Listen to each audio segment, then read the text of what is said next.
Hello friends, hi नमस्कार, welcome to my YouTube channel let's do and learn. Guys, आज यहाँ पर अपनी वीडियो में मैं यहाँ पर मूल अधिकार एवं मूल कर्तव्य के बारे में बात करने वाली हूँ।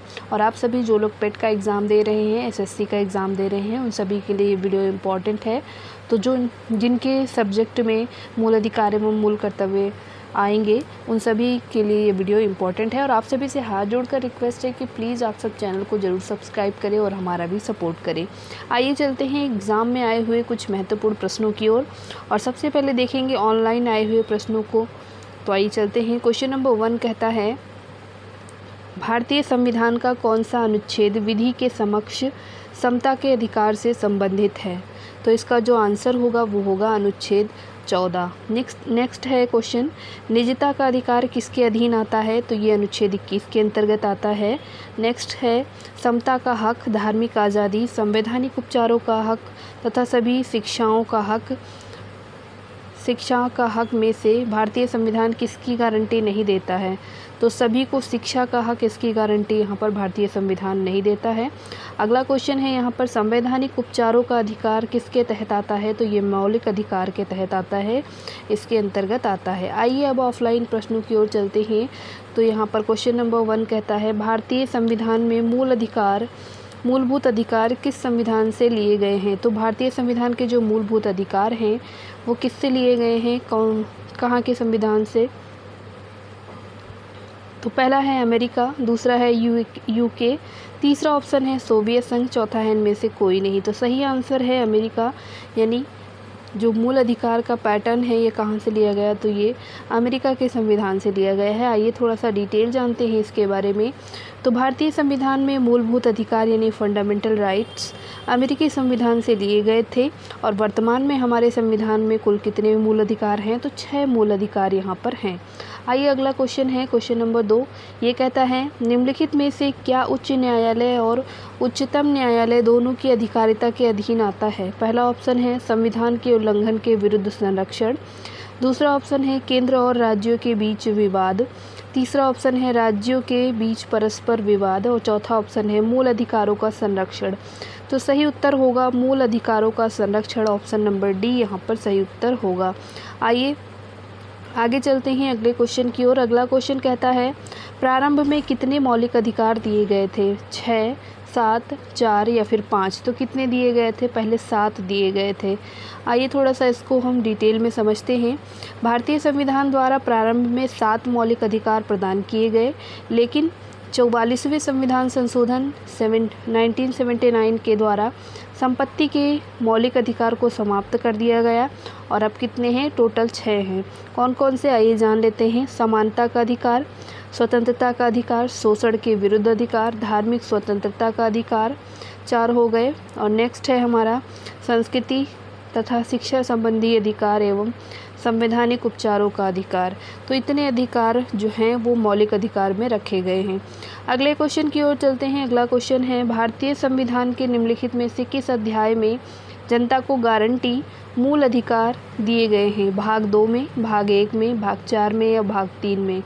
तो सही उत्तर है भाग 3 में, ऑप्शन नंबर डी यहाँ पर सही उत्तर होगा इस क्वेश्चन के लिए।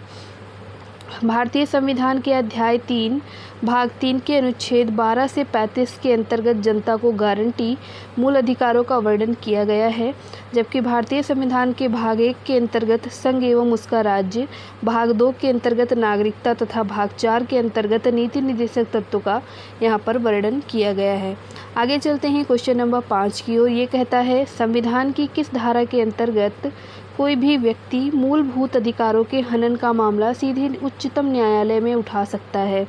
धारा 32, धारा 28, धारा 29 या फिर धारा 31? तो इसका जो सही उत्तर होगा वो हो जाएगा ऑप्शन नंबर 1 यानी धारा 32। थोड़ा सा डिटेल में समझते हैं इस क्वेश्चन को। तो भारतीय संविधान के अनुच्छेद 32 के प्रावधानों के तहत देश का कोई भी व्यक्ति मूलभूत अधिकारों के हनन का मामला सीधे उच्चतम न्यायालय में उठा सकता है। वह व्यक्ति का मूल अधिकार है और इसे संवैधानिक उपचारों का अधिकार के नाम से यहाँ पर जाना जाता है। आइए अगला क्वेश्चन है यहाँ पर, एक रिट किसके द्वारा जारी की जाती है? तो रिट किसके द्वारा यहाँ पर जारी की जाती है? कोई उच्च न्यायालय द्वारा, कोई उप न्यायालय द्वारा, जिला न्यायालय द्वारा या प्रशासनिक अधिकरण द्वारा। तो सही उत्तर जो होगा वो होगा कोई उच्च न्यायालय, यानी ऑप्शन नंबर 1 यहाँ पर सही उत्तर होगा। रिट जारी करने का अधिकार केवल सर्वोच्च न्यायालय एवं उच्च न्यायालयों को प्राप्त है। सर्वोच्च न्यायालय अनुच्छेद 32 तथा प्रत्येक उच्च न्यायालय अनुच्छेद 226 के तहत अपनी रिट जारी करने की शक्ति का प्रयोग करते हैं। अगला क्वेश्चन है यहाँ पर, निम्नलिखित में से कौन सी निजी स्वतंत्रता का एक अधिकार है? परमादेश, बंदी प्रत्यक्षीकरण, अधिकार परीक्षा या फिर उत्प्रेक्षण। तो सही आंसर जो होगा इस क्वेश्चन का वो हो जाएगा बंदी प्रत्यक्षीकरण, ऑप्शन नंबर बी यहाँ पर सही उत्तर है। बंदी प्रत्यक्षीकरण रिट द्वारा किसी अवैध रूप से निरुद्ध व्यक्ति को छोड़ने के लिए उच्च या उच्चतम न्यायालय आदेश जारी कर सकता है, अतः यह निजी स्वतंत्रता का एक अधिकार है। आइए अगले क्वेश्चन की ओर चलते हैं। निम्नलिखित में से किस स्थिति में बंदी प्रत्यक्षीकरण रिट जारी की जाती है? संपत्ति की हानि पर, अतिरिक्त कर की वापसी पर, दोषपूर्ण पुलिस नज़रबंदी पर या फिर भाषण की स्वतंत्रता का उल्लंघन। सही आंसर होगा दोषपूर्ण पुलिस नज़रबंदी, ऑप्शन नंबर सी यहाँ पर सही उत्तर है। तब बंदी प्रत्यक्षीकरण जारी किया जाता है। अगले क्वेश्चन की ओर चलते हैं। अगला क्वेश्चन है, किसी व्यक्ति के अवैध निरोध के मामले में न्यायालय द्वारा निम्नलिखित में से क्या जारी किया जाता है? बंदी प्रत्यक्षीकरण, परमादेश, उत्प्रेषण लेख या फिर को वारंट। तो यहाँ जो सही आंसर होगा वो होगा बंदी प्रत्यक्षीकरण। अगले क्वेश्चन की ओर मूव करते हैं और अगला क्वेश्चन है, भारतीय संविधान में किस प्रकार के रिटों की विशिष्ट व्यवस्था नहीं की गई है? पहला ऑप्शन कहता है परमादेश, दूसरा प्रतिषेध, तीसरा व्यादेश, चौथा निषेध। तो राइट आंसर जो होगा वो यहाँ पर सी एंड डी दोनों होगा, ऑप्शन नंबर ये दोनों ही सही हैं। मूल अधिकारों के उल्लंघन की स्थिति में उच्चतम न्यायालय एवं उच्च न्यायालयों को 5 प्रकार की रिटें जारी करने की शक्ति है। वे हैं बंदी प्रत्यक्षीकरण, परमादेश, प्रतिषेध, अधिकार परीक्षा और उत्प्रेषण। तो ये सारे यहाँ पर 5 हो गए। अगले क्वेश्चन की ओर चलते हैं। अगला क्वेश्चन है, उच्चतम न्यायालय द्वारा कितने प्रकार की रिट जारी की जा सकती है? 2, 3, 5, 6। राइट आंसर होगा 5 प्रकार की। अभी आपने पिछले क्वेश्चन में यहाँ पर समझा था। अगला क्वेश्चन है क्वेश्चन नंबर 12, निम्नलिखित में से कौन सा जोड़ा अनुकूल नहीं है? अनुच्छेद 14 विधि के अनुसार समानता, अनुच्छेद 16 समान अवसर, अनुच्छेद 17 उपाधियों का समापन, अनुच्छेद 18 सैनिक उपाधियों की अनुमति। तो सही आंसर जो होगा क्वेश्चन नंबर 12 का वो हो जाएगा अनुच्छेद 14 उपाधियों का समापन। आइए थोड़ा सा डिटेल समझते हैं। भारतीय संविधान के अनुच्छेद 17 में अप्रस्तुतता का अंत का प्रावधान किया गया है, जबकि अनुच्छेद 14 में उपाधियों के समापन का प्रावधान है, परंतु विशेष परिस्थिति में राज्य को सैन्य या शैक्षणिक विशिष्टता में उपाधि देने का भी प्रावधान है। तो ये था हमारा डिटेल। आइए चलते हैं अगले क्वेश्चन की ओर। अगला क्वेश्चन है, भारतीय संविधान के अनुसार जीवन का अधिकार एक, पहला ऑप्शन राजनीतिक अधिकार है, आर्थिक अधिकार है, मौलिक अधिकार या धार्मिक अधिकार। तो इन सभी में से जो राइट आंसर है जीवन का अधिकार वो क्या है? तो मौलिक अधिकार है। ये भी आपने इसको पढ़ा था। जीवन का अधिकार, आइए समझते हैं इसको डिटेल में। अनुच्छेद 21 के तहत सार्वजनिक रोजगार के मामलों में अवसर की समानता, अनुच्छेद 16 के तहत व्यक्तिगत स्वतंत्रता का रक्षण, अनुच्छेद 19 के तहत भारतीय संविधान में मौलिक अधिकार है। उच्चतम न्यायालय के अनुच्छेद 21 की व्याख्या करते हुए स्थायी आवास या आश्रय प्राप्त करने के लिए मौलिक अधिकार को मौलिक अधिकार यहाँ पर माना गया है। अगला क्वेश्चन है यहाँ पर क्वेश्चन नंबर 14। ये कहता है, निम्नलिखित में से कौन सा अधिकार अभी भारतीय संविधान द्वारा एक मौलिक अधिकार के रूप में नहीं दिया गया है? पहला है समता का अधिकार, दूसरा ऑप्शन है यहाँ पर स्वतंत्रता का अधिकार, तीसरा ऑप्शन है यहाँ पर संपत्ति का अधिकार और चौथा ऑप्शन है शोषण के विरुद्ध अधिकार। तो जो सही आंसर है इस क्वेश्चन का वो है संपत्ति का अधिकार। तो इसको यहाँ पर नहीं दिया गया है। आइए अगले क्वेश्चन की ओर चलने से पहले इसको डिटेल में जान लेते हैं कि संपत्ति का अधिकार प्रारंभ में भारतीय संविधान के मौलिक अधिकार में शामिल था, लेकिन 44वें संविधान संशोधन के द्वारा इसको सूची से हटा दिया गया और वर्तमान में यह अनुच्छेद 300 का के अधीन एक विधिक अधिकार है, यानी कि ये कानून कानूनन अधिकार है। अगला क्वेश्चन है क्वेश्चन नंबर 15, किस संविधान संशोधन अधिनियम द्वारा संपत्ति का अधिकार मूल अधिकार नहीं रहा? 44वां, 42वां, 43वां या फिर 45वां? राइट आंसर होगा ऑप्शन नंबर 1। अभी आपने यहाँ पर स्टडी किया था। नेक्स्ट क्वेश्चन है 44वें संविधान संशोधन के अंतर्गत विधिक अधिकार बन गया क्या? शिक्षा का अधिकार, संपत्ति का अधिकार, न्यायिक उपचार या काम? तो सही आंसर होगा संपत्ति का अधिकार, ऑप्शन नंबर 2 यहाँ पर राइट आंसर होगा। अगला क्वेश्चन है क्वेश्चन नंबर 17, ये कहता है भारतीय संविधान के अनुसार संपत्ति का अधिकार है मौलिक अधिकार है, प्राकृतिक अधिकार, विधिक अधिकार या नैतिक अधिकार? सही आंसर है विधिक अधिकार, ऑप्शन नंबर सी यहाँ पर राइट आंसर होगा। अगला क्वेश्चन है संपत्ति के अधिकार को मौलिक अधिकारों की सूची में किसके शासनकाल के दौरान हटाया गया था? इंदिरा गांधी सरकार, मोरारजी देसाई सरकार, नरसिम्हा राव सरकार, वाजपेयी सरकार? सही आंसर होगा मोरारजी देसाई सरकार, ऑप्शन नंबर बी यहाँ पर राइट आंसर होगा। संपत्ति के अधिकार को मौलिक अधिकारों की सूची में 44वें संविधान संशोधन के द्वारा 1978 में हटा दिया गया। उस समय मोरारजी देसाई के नेतृत्व में जनता पार्टी सरकार अस्तित्व में थी। मूल संविधान में संपत्ति का अधिकार अनुच्छेद 31 में समाविष्ट है। अगला क्वेश्चन यहाँ पर है निम्नलिखित में से वह मौलिक अधिकार कौन सा है जिसे डॉक्टर अंबेडकर के अनुसार संविधान का दिल यानी हार्ट ऑफ कॉन्स्टिट्यूशन कहा जाता है? संवैधानिक उपचारों का अधिकार, धर्म का अधिकार, समता का या स्वतंत्रता का अधिकार? सही उत्तर होगा संवैधानिक उपचारों का अधिकार, ऑप्शन नंबर 1। आइए थोड़ा सा डिटेल जानते हैं। तो BR अम्बेडकर ने संविधान के मूल अधिकारों में उल्लिखित संवैधानिक उपचारों का अधिकार अनुच्छेद 32 को संविधान का हृदय या आत्मा कहा है। यह अधिकार मूल अधिकारों को 5 प्रकार की रिटों बंदी, प्रत्यक्षीकरण, परमादेश, प्रतिषेध, उत्प्रेषण और अधिकार परीक्षा के माध्यम से लागू कराने की गारंटी प्रदान करता है। उच्चतम न्यायालय को इन रिटों को अनुच्छेद 32 के तहत जारी करने का अधिकार है, जबकि अनुच्छेद 226 के अधीन उच्च न्यायालय में इन रिटों को जारी किया जा सकता है। अगला क्वेश्चन है यहाँ पर क्वेश्चन नंबर 20, ये कहता है भारतीय संविधान के किस अनुच्छेद को डॉक्टर भीमराव अम्बेडकर ने भारतीय संविधान का हृदय और आत्मा कहा है? तो पहला ऑप्शन कहता है अनुच्छेद 356, दूसरा अनुच्छेद 32, तीसरा अनुच्छेद 14 और लास्ट है अनुच्छेद 19। राइट आंसर होगा 32। अगले क्वेश्चन की ओर चलते हैं। अगला क्वेश्चन है कोई राज्य उन अधिकारों द्वारा माना जाता है जिन्हें वह बनाए रखता है। या किसने कहा? मैकियावेली ने, लॉस्की ने, मैकाइवर ने या फिर JS मिल ने? राइट आंसर होगा लॉस्की ने, ऑप्शन नंबर बी। अगले क्वेश्चन की ओर चलते हैं। अगला क्वेश्चन है मूल अधिकार भारतीय संविधान के किस भाग में स्थापित है? भाग 4 में, भाग 5, भाग 2, भाग 3? राइट आंसर होगा भाग 3। अभी आपने इसको एक बार ऊपर भी यहाँ पर रेडी किया था। डिटेल समझते हैं तो भारतीय संविधान के भाग 3 में अनुच्छेद 12 से लेकर 35 तक की मौलिक अधिकार का अध्याय है और ये मौलिक अधिकार मूलतः 7 थे, परंतु संपत्ति का अधिकार हटने के बाद अब कितने हैं? 6 हैं। मूल संविधान के भाग हैं तथा ये संयुक्त राज्य अमेरिका के संविधान से प्रेरित है। अगला क्वेश्चन है यहाँ पर प्रेस की स्वतंत्रता भारतीय संविधान के किस अनुच्छेद से मिलती है?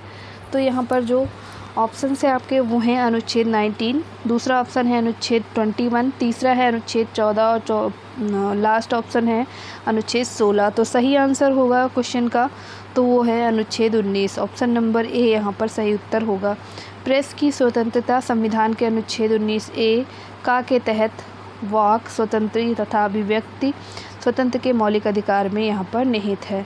अगला क्वेश्चन है यहाँ पर भारतीय संविधान के किस अनुच्छेद के अंतर्गत सशस्त्र बलों के सदस्य के मौलिक अधिकारों को विशेष रूप से प्रतिबंधित किया जा सकता है? अनुच्छेद 21, अनुच्छेद 25, अनुच्छेद 33 या अनुच्छेद 19? तो सही आंसर होगा अनुच्छेद 33, ऑप्शन नंबर सी यहाँ पर सही उत्तर होगा। अनुच्छेद 33 के अनुसार संसद विधि द्वारा सशस्त्र बलों के सदस्यों, लोक व्यवस्था बनाए रखने वाले बलों के सदस्यों तथा कुछ अन्य व्यक्तियों के इन अधिकारों की मर्यादाओं का निर्धारण कर सकती है। तो ये है आपका। और अब चलते हैं क्वेश्चन नंबर 25 की ओर। ये कहता है अभियुक्त को नमूना हस्ताक्षर करने के लिए बाध्य करना क्या माना जाता है? नैसर्गिक न्याय के सिद्धांत का उल्लंघन, व्यक्तिगत स्वतंत्रता के अधिकार का उल्लंघन, विधि के नियम का उल्लंघन, विधि के समान संरक्षण के अधिकार का उल्लंघन। तो क्वेश्चन नंबर 25 का जो राइट आंसर होगा वो हो जाएगा ऑप्शन नंबर बी, व्यक्तिगत स्वतंत्रता के अधिकार का उल्लंघन। अगले क्वेश्चन की ओर चलते हैं। अगला क्वेश्चन यहाँ पर है, भारतीय संविधान के अल्पसंख्यकों को मान्यता किस आधार पर दी गई है? धर्म, जाति, कुल जनसंख्या के साथ उस वर्ग की जनसंख्या का अनुपात या फिर रंग। राइट आंसर है धर्म। अगले क्वेश्चन की ओर चलते हैं। अगला क्वेश्चन है यहाँ पर, भारतीय संविधान में मौलिक कर्तव्य कब समाविष्ट किए गए? 1971 में, 1972 में, 1975 या फिर 1976। तो राइट आंसर होगा 76, ऑप्शन नंबर डी यहाँ पर सही उत्तर होगा। आइए इसको डिटेल में समझते हैं। भारतीय संविधान में स्वर्ण सिंह समिति की अनुशंसा पर 42वें संविधान संशोधन अधिनियम 1976 के द्वारा भारतीय संविधान के भाग 4 का के तहत अनुच्छेद 51 का के अंतर्गत मौलिक कर्तव्यों की सूची यहाँ पर जोड़ी गई और इनकी कुल संख्या 10 है, मूलतः 10 है और बाद में एक और जोड़ने के बाद इनकी अब 11 हो गई है संख्या। संविधान के 86वें संशोधन में 2002 के तहत 6 से 14 वर्ष की आयु के बच्चों के लिए यहाँ पर अनिवार्य और निःशुल्क शिक्षा प्रोग्राम यहाँ पर ऐड किया गया। तो ये हमारा मूल कर्तव्य हो गया। अगले क्वेश्चन की ओर चलते हैं। अगला क्वेश्चन है, संविधान में मौलिक कर्तव्य किस संशोधन द्वारा जोड़े गए?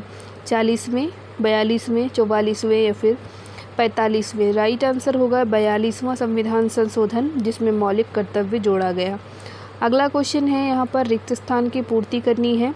अधिकार कर्तव्यों डैश को बाधित करता है, को अनुदेशित करता है, में निहित है या का विरोध करता है। तो राइट आंसर होगा को अनुदेशित करता है, ऑप्शन नंबर बी। अगला क्वेश्चन है यहाँ पर क्वेश्चन नंबर 30। ये कहता है कि मौलिक कर्तव्य के अध्याय में शामिल हैं उन उदात्त आदर्शों को संजोने तथा अपनाने का कर्तव्य जिन्होंने हमारे स्वतंत्रता आंदोलन को प्रेरित किया। बी ऑप्शन कहता है आम चुनाव में मत देने का कर्तव्य।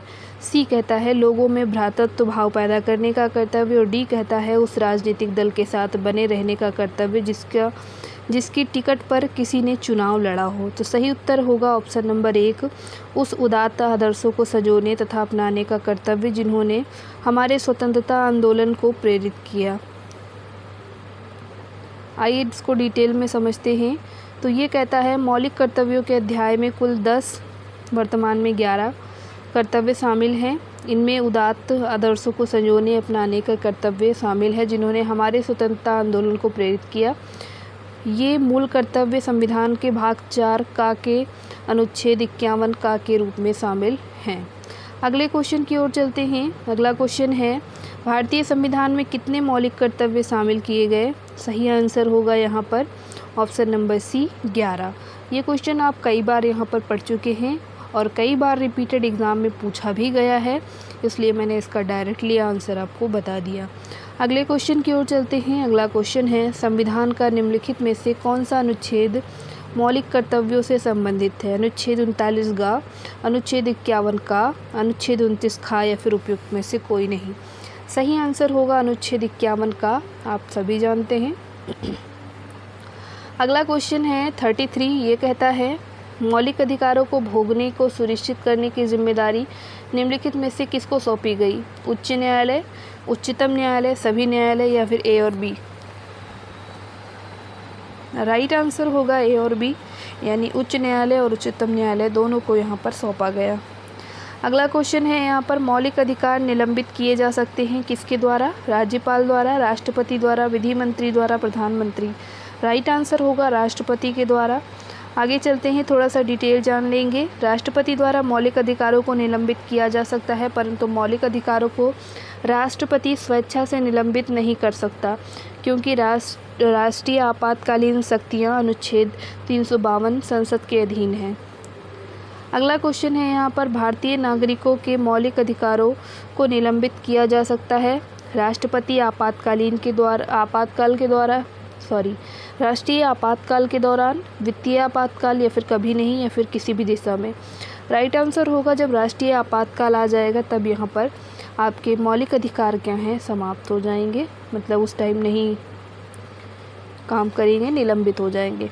अगला क्वेश्चन है यहाँ पर मौलिक अधिकारों पर यथोचित प्रतिबंध कौन लगा सकता है? मंत्रिपरिषद, संसद, जनता या मंत्रिमंडल? राइट आंसर है संसद। भारतीय संविधान के तहत मौलिक अधिकार पर यथोचित युक्ति युक्त निर्बंध या प्रतिबंध संसद द्वारा विधि बनाकर लगाए जा सकते हैं। अगला क्वेश्चन है निम्नलिखित में से कौन से अनुच्छेद में समता का अधिकार का प्रावधान है? अनुच्छेद 14, अनुच्छेद 19, अनुच्छेद 20 या फिर अनुच्छेद 21? सही आंसर जो होगा वो है क्वेश्चन नंबर 1 यानी कि ऑप्शन नंबर 1 सही आंसर है अनुच्छेद 14।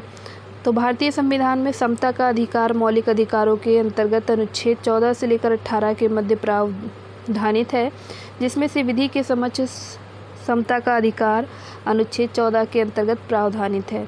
आइए अगले क्वेश्चन की ओर चलते हैं। अगला क्वेश्चन है यहाँ पर नागरिकों और विदेशियों दोनों को प्राप्त है राजनीतिक अधिकार, मौलिक, सिविल या फिर विधिक? सही उत्तर है विधिक अधिकार, ऑप्शन नंबर डी। आइए थोड़ा सा डिटेल समझते हैं।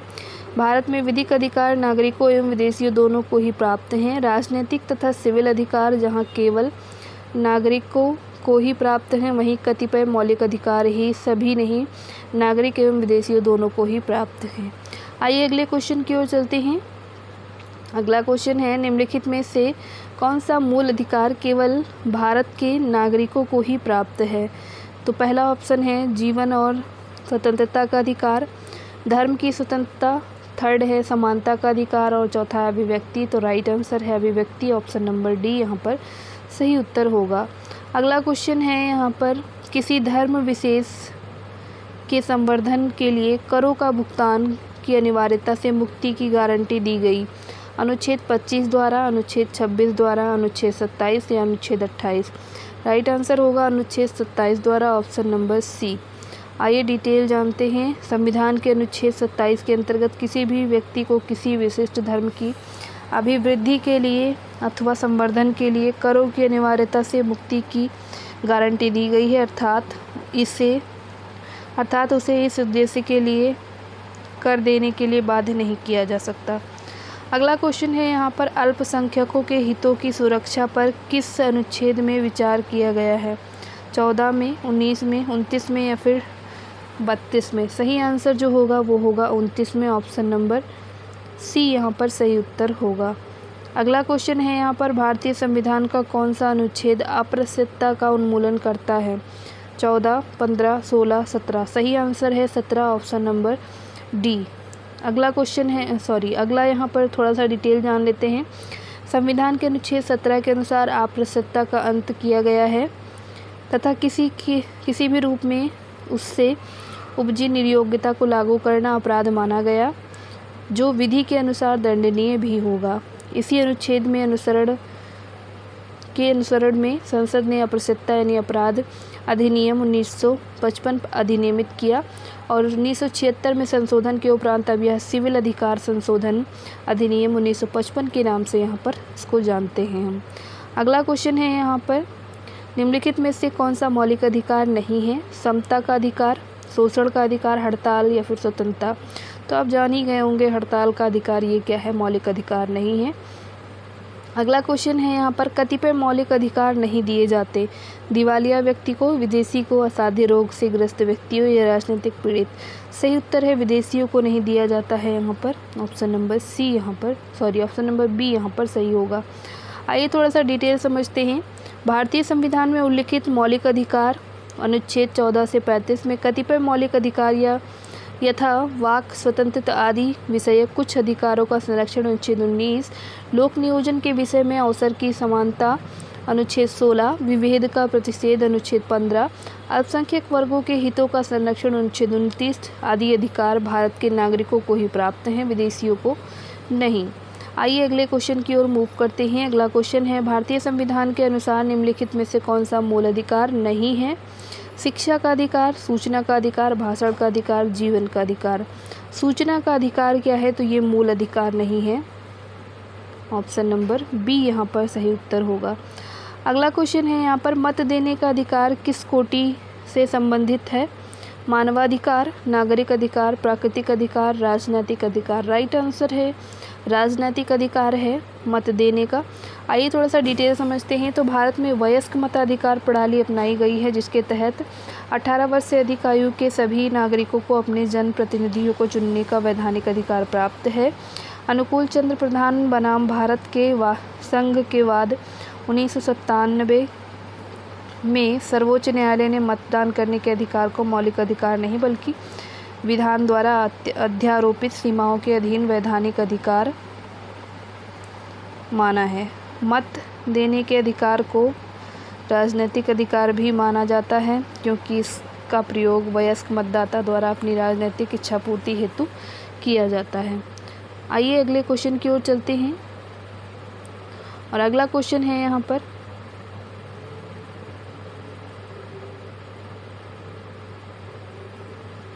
निम्न में से कौन एक राजनीतिक अधिकार है? कार्य का अधिकार, शिक्षा का अधिकार, अभिव्यक्ति की स्वतंत्रता का अधिकार या मतदान का अधिकार? तो ये क्या है? तो ये मतदान का अधिकार है। ऑप्शन नंबर डी यहाँ पर राइट आंसर है। अगला क्वेश्चन है, मूल अधिकारों से संबंधित मामला निम्नलिखित में से कौन सा है? कौन सा है यहाँ पर? तो सही पहले ऑप्शन को देखते हैं।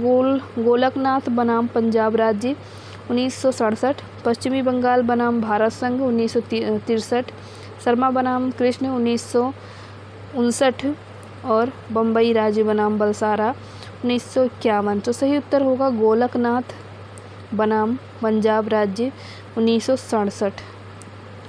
आइए थोड़ा सा डिटेल जानते हैं। दिए गए विकल्प में से गोलकनाथ ये यहाँ पर सही है, और इसमें सर्वोच्च न्यायालय द्वारा मूल अधिकारों को संसद की संविधान संशोधन की शक्ति से ऊपर माना गया है।